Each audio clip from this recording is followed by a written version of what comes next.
वालेकुम वरहमतुल्लाहि वबरकातुहू। उम्मीद है आप सारे अहबाब खैरियत से होंगे। आज की वीडियो में जो है हम नल टूल सीखेंगे। लोग नल भी बोलते हैं, नल भी, जो भी आपको जो है बोलना मुनासिब लगे। इसका क्या काम है, इसके क्या फ़ायदे हैं, मैं सारे आप लोगों को बताता हूँ। ये टूल सबसे पहले मैं आप लोगों को बता दूँ कि उससे पहले मैं कोई जो है शेप्स वगैरह ले लेता हूँ, ताकि आप लोगों को जो है आइडिया हो जाए कि ये काम कैसे करता है।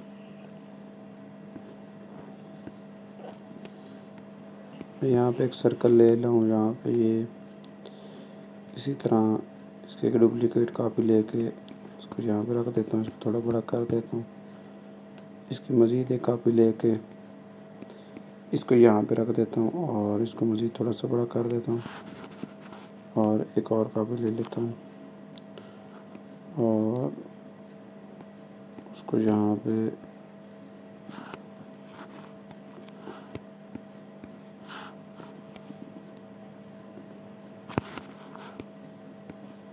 रख लेता हूँ और इसको भी ऐसे कर लेता हूँ। ठीक है, अब जो नल टूल होता है, उसका काम क्या होता है? उसका काम ये होता है कि हम किसी भी टाइम, अब मिसाल के तौर पे ये हमारे पास जो है ना 4 शक्लें हैं। अब अगर अब हमने इन पे एनिमेशन इकट्ठी लगानी हो तो उसके लिए नल टूल इस्तेमाल होता है। यानी कि नल टूल का काम ये होता है कि एक से ज़्यादा लेयर्स जो होती हैं उन पे हम इकट्ठा इफ़ेक्ट लगा सकते हैं।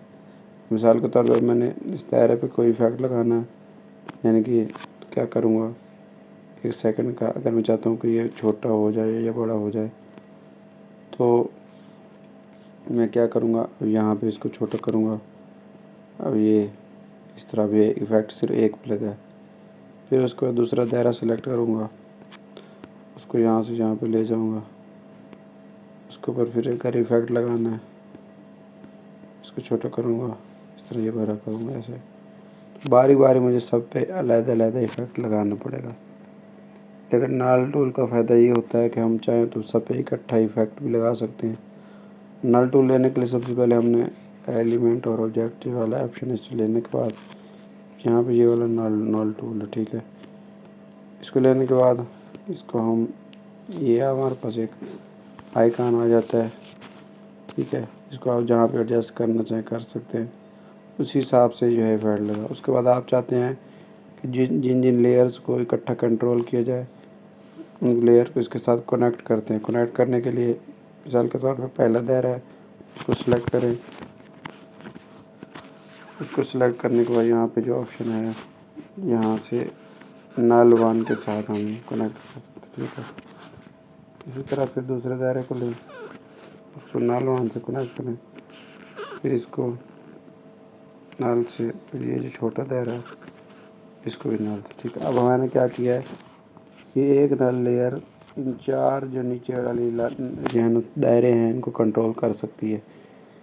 जो जो इफ़ेक्ट मैं नल के ऊपर लगाऊंगा उन चारों पे अप्लाई हो जाएगा। पहले मैं बारी बारी अगर करता तो उस पर टाइम भी ज़्यादा लगना था और वक्त भी ज़ाया होना था।